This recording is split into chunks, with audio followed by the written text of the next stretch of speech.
UP के कानपुर जिले के घाटमपुर थाना क्षेत्र के अंतर्गत लूट के प्रयास की घटना सामने आई है, जहां हथियार बंद एक बदमाश ने दिन दहाड़े एसबीआई बैंक में घुसकर बैंक को लूटने का प्रयास किया और इस दौरान बैंक में तैनात गार्ड ने युवक के हाथ में देशी तमंचा देखा तो उसे पकड़ लिया और इस दौरान लूट करने आए युवक और बैंक के गार्ड के बीच हाथापाई भी शुरू हो गई। ये देखकर बैंक मैनेजर और कैशियर ने लुटेरों को दबोच लिया और लुटेरे ने खुद को बचाने के लिए चाकू से बैंक मैनेजर और कैशियर पर हमला बोल दिया। चाकू लगने से बैंक मैनेजर और कैशियर समेत सिक्योरिटी गार्ड घायल हो गए। बता दें कि तीनों ने लुटेरों को पकड़कर रस्सी से बांधने के बाद फोन कर घटना की सूचना पुलिस को दी और जानकारी मिलते ही मौके पर पहुंची घाटमपुर पुलिस ने घायलों को पतारा सीएससी पहुंचाया, जहां डॉक्टर ने प्राथमिक उपचार पर गंभीर हालत में सिक्योरिटी गार्ड को कानपुर हेलट अस्पताल रेफर कर दिया। वहीं घाटमपुर इंस्पेक्टर धनंजय कुमार पांडे ने बताया कि घटना की जाँच पड़ताल की जा रही है।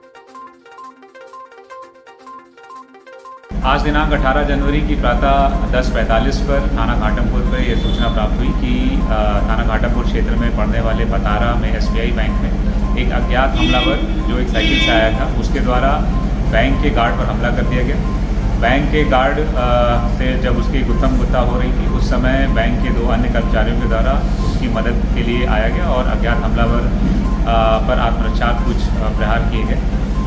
इस पूरी लड़ाई में जो अज्ञात हमलावर है वो भी चोटिल हो गया और जो 3 बैंककर्मी हैं वो चोटिल हो गए। इस सूचना पर तुरंत तत्काल पुलिस मौके पर पहुंची। जब पुलिस मौके पर पहुंची तो अज्ञात हमलावर मूर्छित हो रखा था और बैंककर्मी उपस्थित थे। समस्त घायलों को तत्काल प्राथमिक सुरक्षा देने के लिए यहाँ से भेजा गया, सीएससी भेजा गया, जहाँ से जो अज्ञात हमलावर है उसको जिला चिकित्सालय के लिए भेज दिया गया है।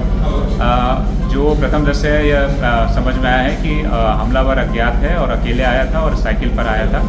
उसके पास से एक 315 बोर का कट्टा बरामद हुआ है जो बहुत पुराना है, जिसमें कोई कारतूस नहीं है। साथ में एक चाकू और 2 सर्जिकल नाइफ हैं जिनकी मदद से उसने बैंककर्मियों पर हमला किया। उसके बैंक में आने का क्या उद्देश्य था ये अभी निश्चित नहीं हो पाया है। बैंक में किसी प्रकार की लूट नहीं हो पाई है। बैंक कर्मियों ने साहस दिखा करके जो भी घटनाक्रम था उसको रोक लिया अभी, लेकिन उसके बैंक में आने का उद्देश्य क्या था इसके बारे में हम जानकारी कर रहे हैं और अज्ञात हमलावर की पहचान करने की प्रयास कर रहे हैं।